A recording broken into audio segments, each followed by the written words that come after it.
30 cowboys failed to tame this giant black horse. But then a fat woman took the reins and shocked everybody. The black horse hit the corral gate so hard the iron bent sideways. A loud clang shot through the town of Dustbriar like a gunshot. Dust flew up. Children screamed. One man tripped backward off the fence rail and landed in the feed trough. And yet no one dared go in. "Damn thing's got the devil in him," growled Buck Pritchard, the biggest ranch hand in 3 counties. His right eye was swollen shut, his shirt torn and one sleeve bloodied from a fresh bite. "Near took my jaw clean off." Behind him a line of bruised and busted cowboys stood like battered soldiers after a lost war. Their hats were gone, their pride worse. One limped. Another had his arm in a sling made from a feed sack. The black horse in the corral stomped hard again. Muscles rippled under his coat like oil boiling in a drum. His wild eyes gleamed white as bone. Someone had scratched his name into the corral post earlier that morning, Brimstone. The name had stuck. He'd arrived 2 weeks ago on a shipment cart from Missouri. No one knew who owned him, and nobody stayed to explain. The hauler had left the animal tied and half-starved, with a note that read simply, "Can't break him, maybe you can." Dustbriar tried, and failed. 30 men, real riders, some with medals, others with scars to prove they earned them, had each taken their shot. Every last one had been thrown, stomped, or bloodied, and now the whole town gathered to watch him rage. Children sat on fence rails. Old men leaned on canes. Women held their breath. That's when the voice came.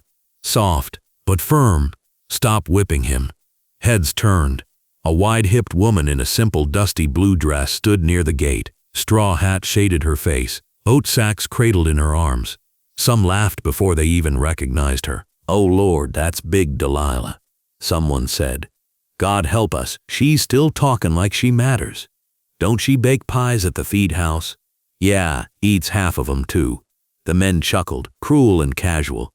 Delilah Ray Boone didn't react. She stepped forward. Oats slipped from her arm, spilling at her feet. The horse in the pen reared again and let out a terrible thundering scream. Crack! The whip came down again from one of the ranch hands. Delilah flinched. "Stop," she said louder now.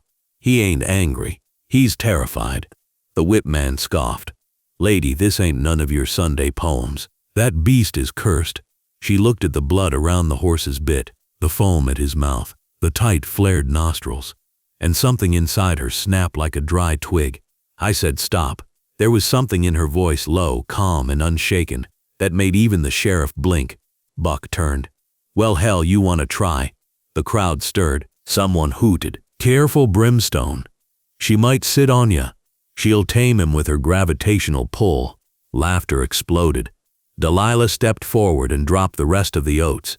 "I'll try." A hush. One old rancher leaned to his wife. "She's serious." The whip man raised a brow. "You can't be. Open the gate." The sheriff hesitated, then nodded. "Let her in." As the lock clanked and the gate creaked open, people started betting coins. Someone ran to get beer. The town preacher folded his arms and muttered a prayer. Delilah stepped into the ring. The dust blew sideways. Brimstone turned his head. He snorted. She didn't flinch, didn't raise her hands, didn't call out. She just stood there, heavy, calm, still, like a mother watching a lost child from across the yard. When Delilah Ray Boone was 10 years old, her mama bought her a pair of riding boots too tight. She didn't cry about it. She just wore them till her feet bled. "I'll grow into 'em," she said. Ain't no horse ever refused a girl just 'cause she got blisters. Back then, she'd sneak down to the old Holloway farm every morning before school. They had a gentle gelding named Jasper, old, slow, and kind. He'd nuzzle her hair and eat oats from her palm. That was the first creature who didn't pull away when she got close. Her daddy saw her once from the porch. He said, "You got away with animals, Deli. That's good. They ain't cruel like people." But the world wasn't soft, and neither was her life. By 14, her body had changed. The other girls slimmed down into ribbon waists and corset dreams. Delilah got wider, softer. Her arms grew strong from helping Mama knead dough. Her thighs filled out like she was made for plowing fields, not dancing in barns. The boys noticed, not with admiration, but smirks. Whispers, snorts of laughter behind calloused hands. Deli the doe girl, fat and friendly. She rides wagons 'cause horses got rights too. She heard it all. But the worst moment came the day she tried out for the Dustbriar Youth Rodeo.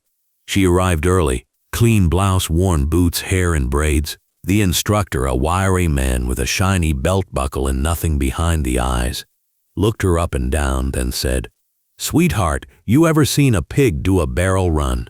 The boys laughed. One girl looked away, ashamed. Delilah stood tall. She didn't cry. She just walked home, didn't say a word to Mama, didn't go back to the stables for a year. But the fire stayed. Low, quiet, like coals waiting for a wind. She finished school, helped run the feed house, and learned to love the things people called shame. She loved her hands. They were strong enough to lift sacks twice her size. She loved her hips. They balanced baskets and babies and carried her with pride. She loved her laugh, loud and sudden, like thunder cracking open the clouds. What she didn't love? Pity. So she made herself invisible, cooked quietly, helped with town festivals, tended to chickens and rabbits and broken things. Always in the background, always kind, but never heard. And the horses?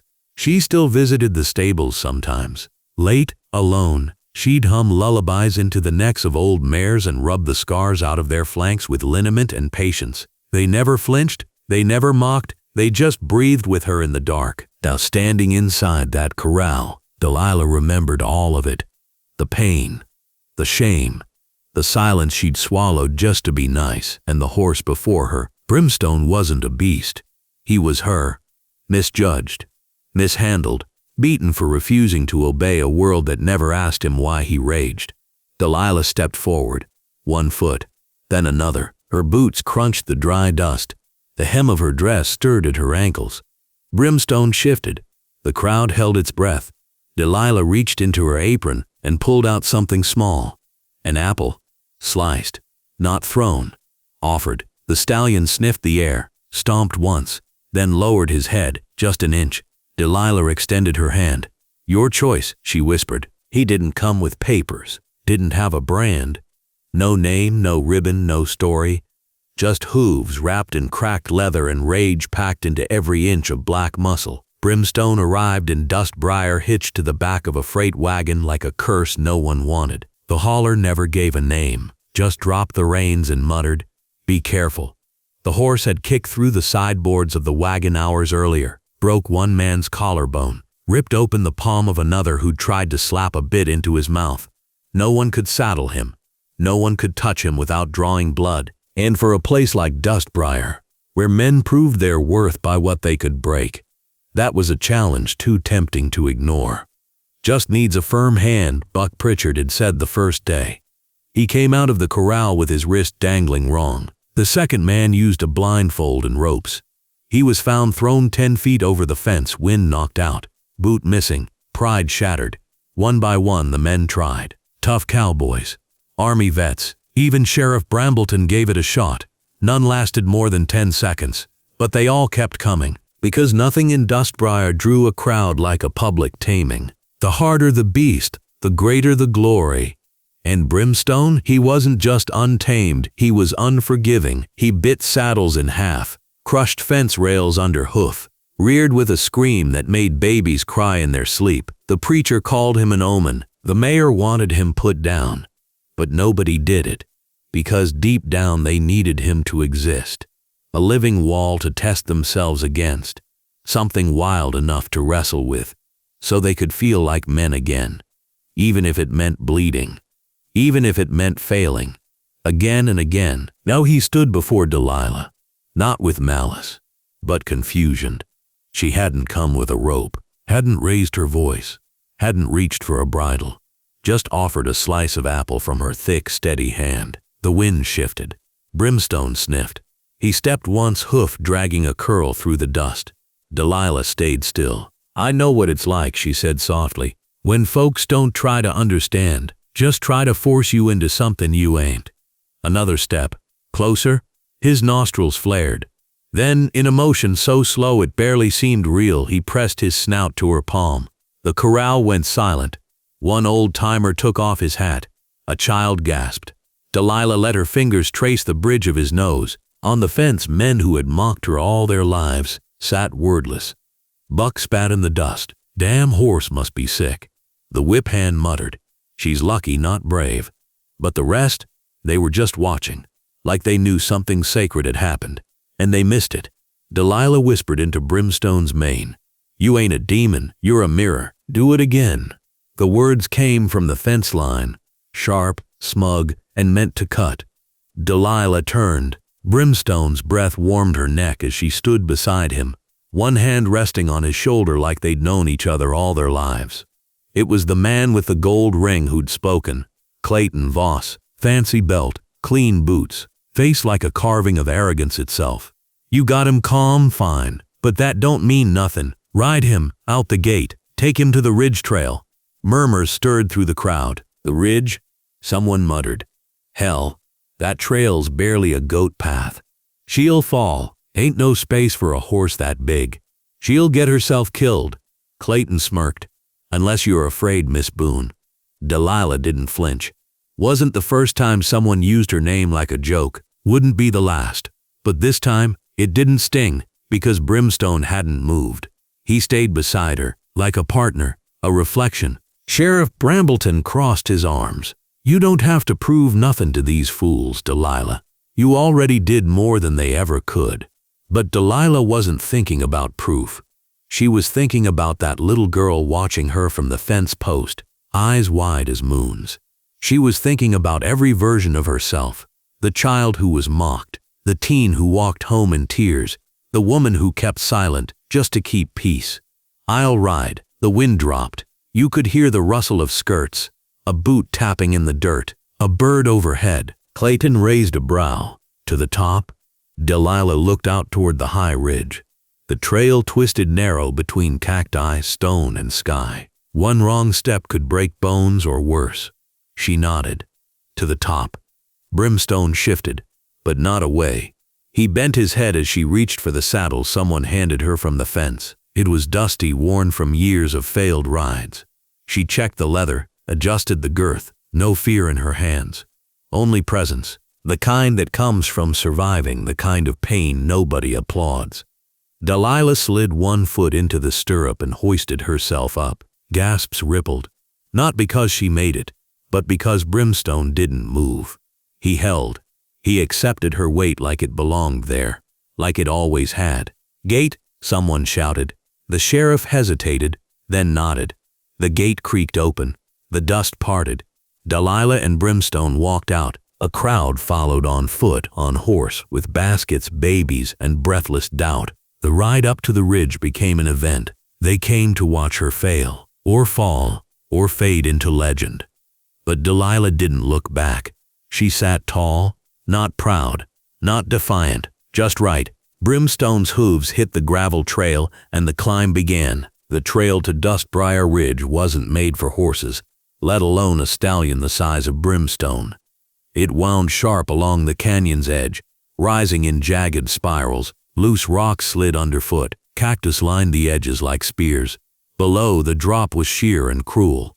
No handrails, no fences, just sky, stone, and silence. Delilah adjusted her grip on the reins but didn't pull. She gave Brimstone his space, let him feel the trail, choose his steps.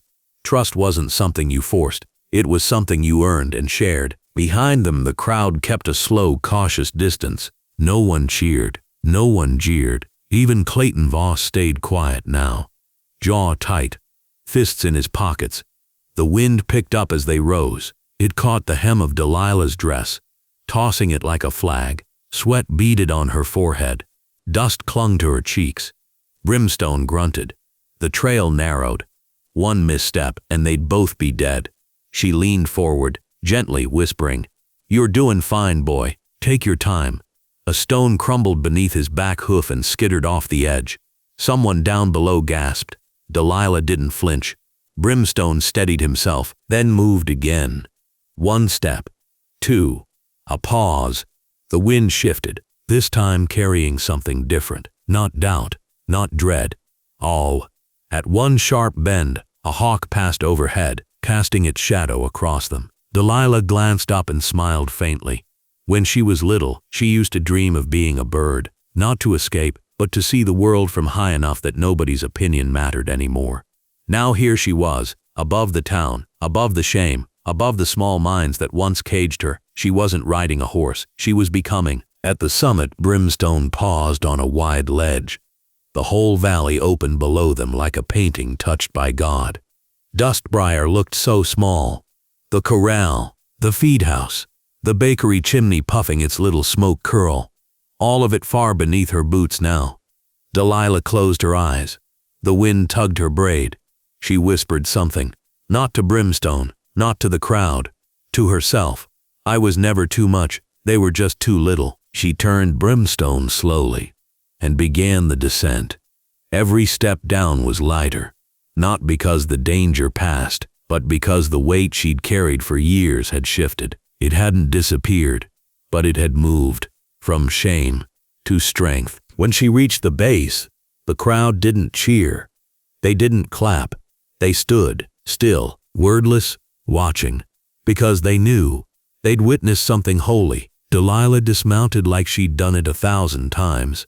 No fanfare, no bow, just a firm boot on the dirt and a deep breath in her lungs. Brimstone stood beside her, calm as a Sunday river. His massive chest rose and fell in sync with hers. His ears flicked, not from fear but from peace. He didn't bolt, didn't paw. He simply stayed, like a companion. The gate was still open. Delilah reached up, unbuckled the saddle cinch, and let the old leather slide to the ground. The crowd flinched. They expected him to rear. He didn't. She rubbed his neck once, then stepped aside, giving him his choice. Brimstone took 3 slow steps forward, then turned and nudged her back with his snout. The gesture was soft, personal. It said more than words ever could. The townsfolk watched, not like witnesses to a trick, but like pilgrims to a miracle they didn't fully deserve. Buck Pritchard scratched his head. That ain't possible. Clayton Voss didn't say a word. He just stared, jaw clenched, eyes fixed like he was trying to turn the moment into something he could understand. He couldn't. No one could. One by one, people began to drift forward. Not to mock, but to approach, like she was made of something new now. Miss Boone? It was an older woman, Mrs. Loudon, who used to skip over Delilah when passing out pie samples at church. She held out a handkerchief. I just wanted to say, that was beautiful. Delilah smiled, took it. Thank you, ma'am. Then came a wiry boy, no older than 12, hat too big for his head. I want to learn to ride like that someday. You got hands? Delilah asked. He nodded, lifting them proudly. Then you already started. He grinned wide enough to split. Even Sheriff Brambleton came over. Takes guts to ride that trail, he said. Takes something more to do it without anger in your eyes. Delilah met his gaze. I didn't ride to prove nothing. I rode to tell him he didn't have to fight anymore. The sheriff nodded, slow, like it took him a second to understand. Then he tipped his hat and walked off silent. But not everyone spoke.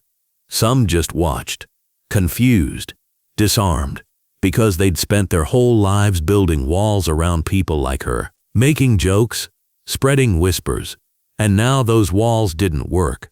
She'd stepped right over them. On horseback, that night, Delilah sat on the same corral fence where 30 men had fallen. Brimstone rested near the gate, head low, tail swishing gently. The stars blinked above them. Lanterns flickered across the town. She held her daddy's old journal in her lap. The leather cover was cracked. Inside were faded notes about horses, soil, and life. She turned to the back, pulled out a pencil, and wrote, "Today I rode a mirror, and it didn't break. It bowed its head and let me see myself, strong, steady, seen." She smiled, closed the book, and let the quiet hold her like arms never had. In the days that followed, Dustbriar changed, not in shouts or signs, but in small human ways. The stairs didn't stop, but they softened. When Delilah walked through town, people stepped aside with space, not in fear or disgust, but something closer to respect. They didn't look away. They didn't pretend she wasn't there. They nodded, sometimes smiled. Some folks didn't know what to say, so they said nothing. But even their silence had changed. It wasn't the cold kind that pushed her out. It was the quiet that followed someone who'd done something sacred. She went back to the feed house on Wednesday. No one cracked a joke when she wiped flour on her apron. A man even held the door for her, stammered when she thanked him, then tipped his hat like a schoolboy. Clayton Voss never spoke to her again. He just crossed the street when she passed, and that was fine. Some folks are better left in their smallness. Children came by the corral in the evenings now. Not to laugh, to watch. Brimstone stayed near the fence most days. He didn't rage, didn't rear. He ate gently from her hand, walked with her to the ridge base some afternoons, even let her brush his sides in front of others. Someone carved a little wooden sign and hung it on the corral gate, tamed by kindness. She didn't know who'd done it. She didn't need to. One Saturday, Mrs. Loudon stopped by with 2 daughters. They stood awkwardly until the older one, thin, pretty shaking, asked, "Miss Boone, could you show us how to ride?" Delilah blinked, then nodded once. "I reckon I could." She saddled up Brimstone and taught them from the ground. Not just how to ride, but how to listen, how to touch the reins like an invitation, not a leash. By sunset, the younger girl was walking in a slow circle on Brimstone's back. She giggled when the stallion snorted gently. And Delilah? She watched with a smile so full it made her eyes ache. That night, she sat on her porch, sipping cold tea, journal in her lap. Inside, the last page of her father's handwriting read, "Some horses are wild, some are broken, but the ones worth riding are the ones that walk beside you, not under you." She traced the words with her fingertip, then looked up as the wind blew soft across the porch. And in the distance, just for a moment, she thought she saw Brimstone watching from the ridge trail. Still, proud, free, spring returned to Dustbriar with soft winds and cottonwood blooms. On the first clear morning of April, a group of children gathered near the corral where Brimstone had once raged. They weren't there to ride. They came to draw. Delilah sat cross-legged on a patch of sun-warmed grass, skirts gathered beneath her, a box of charcoal pencils open on her lap. She showed them how to press light, then dark, how to shade the curve of a neck, the arc of a hoof, the softness in an eye. "What if I mess it up?" asked one little girl, frowning at her sketch. Delilah smiled gently. Then it becomes something no one else thought to make. Behind her, nailed to the old corral gate, hung a new sign, "The Boone Circle, where listening tames." No one made a speech about it, no town announcement, no parade, just a quiet recognition that something changed here once. A woman no one believed in, heard something no one else listened for, and changed what it meant to be strong. That evening, Delilah took her journal and walked alone to the edge of the ridge trail. She didn't call his name. She didn't need to. Brimstone stood waiting beneath the blood-orange sky. His mane danced in the breeze. He looked older now, wiser. She stepped close, pressed her forehead to his, and whispered, "I never wanted to break you. Just let you breathe." The stallion exhaled deep and slow, then turned and disappeared into the horizon. Delilah stayed a while, eyes closed. The wind tugged her braid. Behind her, the town lived on. Ahead of her, the hills waited. She stood between them like a bridge made of everything soft and unbroken. And when she finally turned to walk home, her footprints left no dent, only proof that sometimes the strongest rider is the one who listens first.